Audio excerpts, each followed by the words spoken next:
कक्षा 10 हम पढ़ रहे हैं अम्ल, क्षारक एवं लवण। इसमें हमने अम्ल और क्षार के बीच में अंतर पढ़ा था, ठीक है। फिर अम्लों के कुछ भौतिक गुण पढ़े थे, क्षारों के भी पढ़े थे कि अम्लों का स्वाद कैसा होता है और क्षार का स्वाद कैसा होता है। और अम्ल और क्षार में अगर आपको अंतर करना हो तो आप कैसे लिटमस पेपर का प्रयोग करके उसके बीच में अंतर कर सकते हैं। आज हम पढ़ेंगे अम्ल के रासायनिक गुण, ठीक है। अम्ल के रासायनिक गुण पढ़ते हैं जब हम, तो अम्ल की अलग अलग पदार्थों के साथ हम अभिक्रिया कराते हैं। जैसे सबसे पहले हम अम्ल की अभिक्रिया कराएंगे धातु के साथ। जब कोई अम्ल धातु के साथ अभिक्रिया कराई जाती है तो अभिक्रिया के फलस्वरूप वो लवण तथा हाइड्रोजन गैस देता है। हम उदाहरण भी देख लेंगे इसका, जैसे H2SO4 सल्फ्यूरिक अम्ल है। सल्फ्यूरिक अम्ल की जब मैग्नीशियम धातु के साथ अभिक्रिया कराई जाती है तो हमको पता है क्या बनना है, लवण और हाइड्रोजन गैस बननी है। तो होता भी ऐसा ही है, मैग्नीशियम सल्फेट लवण और हाइड्रोजन गैस बनती है। ऐसे ही जिंक की अभिक्रिया जब हम सल्फ्यूरिक अम्ल के साथ कराते हैं, जिंक भी एक धातु है, इसकी अभिक्रिया जब हम सल्फ्यूरिक अम्ल के साथ कराते हैं तो ये जिंक सल्फेट और हाइड्रोजन गैस देता है। मैग्नीशियम की हम दूसरे अम्ल के साथ अभिक्रिया कराएंगे, HCl हाइड्रोक्लोरिक अम्ल, तो भी ये लवण और हाइड्रोजन गैस देगा। जिंक की हम HCl के साथ कराते हैं तो भी ये लवण और हाइड्रोजन गैस देगा। यानी कि हर परिस्थिति में जब अम्ल की किसी धातु के साथ अभिक्रिया कराई जाती है तो ये लवण और हाइड्रोजन गैस देता है। अम्ल अधिकतर धातुओं के साथ अभिक्रिया कर लवण और हाइड्रोजन गैस निकालते हैं। तनु सल्फ्यूरिक अम्ल और हाइड्रोक्लोरिक अम्ल धातुओं जैसे मैग्नीशियम और जिंक के साथ अभिक्रिया करके लवण और हाइड्रोजन गैस बनाता है। ये तो हमने उदाहरण देख लिया है, ठीक है। उत्कृष्ट धातुएं जैसे कि तांबा है, चांदी है, सोना है, ये कम क्रियाशील धातुएं हैं, ये अम्लों से हाइड्रोजन को विस्थापित नहीं कर पाती हैं।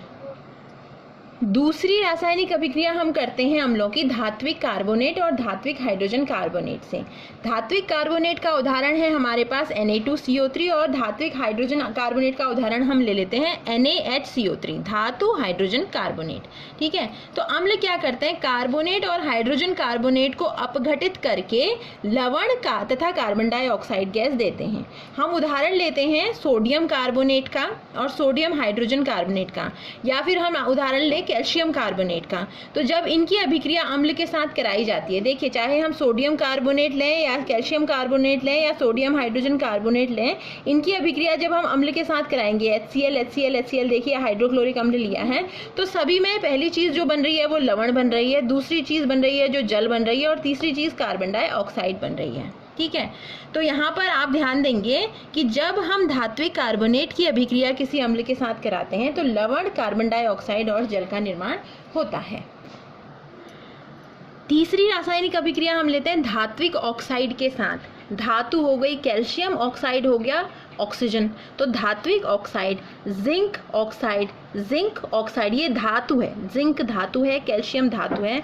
तो धातु ऑक्साइड की जब हम अम्ल के साथ अभिक्रिया करते हैं तो अम्ल के साथ अभिक्रिया करने के फलस्वरूप धात्विक ऑक्साइड भी लवण और जल देते हैं। तो देखिए आप, चाहे कैल्शियम ऑक्साइड हो चाहे जिंक ऑक्साइड हो, दोनों ही क्या कर रहे हैं, HCl के साथ जब इनकी अभिक्रिया कराई जा रही है तो यहाँ पर देखिए ये भी लवण बना रहा है, कैल्शियम क्लोराइड और जिंक क्लोराइड, ये लवण है और ये जल है। जिंक सल्फेट लवण है और जल है। तो धातु ऑक्साइड जब अम्ल के साथ अभिक्रिया करते हैं तो लवण और जल बनाते हैं। अब उदासीनीकरण की अभिक्रिया का हम एक बार थोड़ा सा यहाँ पर बताते हैं इसके बारे में। जब किसी अम्ल की अभिक्रिया, मान लीजिए HCl की अभिक्रिया किसी क्षार के साथ की जाती है, NaOH के साथ की जाती है, तो क्या होता है, तो ये NaCl अलग हो जाएगा, यानी कि NaCl लवण बन गया और H2O यानी कि जल बन गया। तो लवण और जल बन रहा है जब अम्ल और क्षार की आपस में अभिक्रिया कराते हैं। तो अब यहाँ पर देखिए धातु ऑक्साइड और अम्ल की भी अभिक्रिया कर रहे हैं हम, तो लवण और जल बन रहा है। इसका मतलब क्या है, धातु ऑक्साइड यहाँ पर किसकी तरह व्यवहार कर रहे हैं, क्षार की तरह व्यवहार कर रहे हैं, ठीक है। अम्ल तो अम्ल ही है, लेकिन ये धातु ऑक्साइड किसकी तरह व्यवहार कर रहा है? क्षार की तरह व्यवहार कर रहा है। धातु ऑक्साइड भी लवण और जल बना रहा है और ये क्षार भी अम्ल के साथ अभिक्रिया करने पर लवण और जल बना रहा है। तो इसलिए हम क्या कह सकते हैं, यहाँ पर हम कह सकते हैं धात्विक ऑक्साइड क्योंकि क्षारकीय ऑक्साइड की तरह व्यवहार कर रहे हैं, तो इसीलिए हम धातु ऑक्साइड को क्षारकीय ऑक्साइड भी कहते हैं। ये आपसे प्रश्न पूछा जाता है बोर्ड के पेपर्स में कि धातु ऑक्साइड को क्षारकीय ऑक्साइड क्यों कहा जाता है। तो आप उस समय बताएंगे कि जब अम्ल और क्षार की अभिक्रिया कराई जाती है तो लवण और जल बनता है। धातु ऑक्साइड भी जब अम्ल के साथ अभिक्रिया करते हैं तो क्षार की ही तरह वे भी लवण और जल बनाते हैं। क्योंकि क्षार की ही तरह धातु ऑक्साइड व्यवहार करता है, इसीलिए धातु ऑक्साइड को क्षारकीय ऑक्साइड भी कहा जाता है।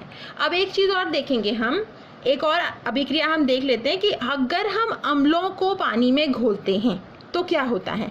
जब हम अम्ल को, मान लीजिए HCl अम्ल है, इसको हम पानी में घोलेंगे तो ये पूर्ण रूप से विघटित हो जाएगा और H3O बनाएगा और क्लोराइड आयन बनाएगा।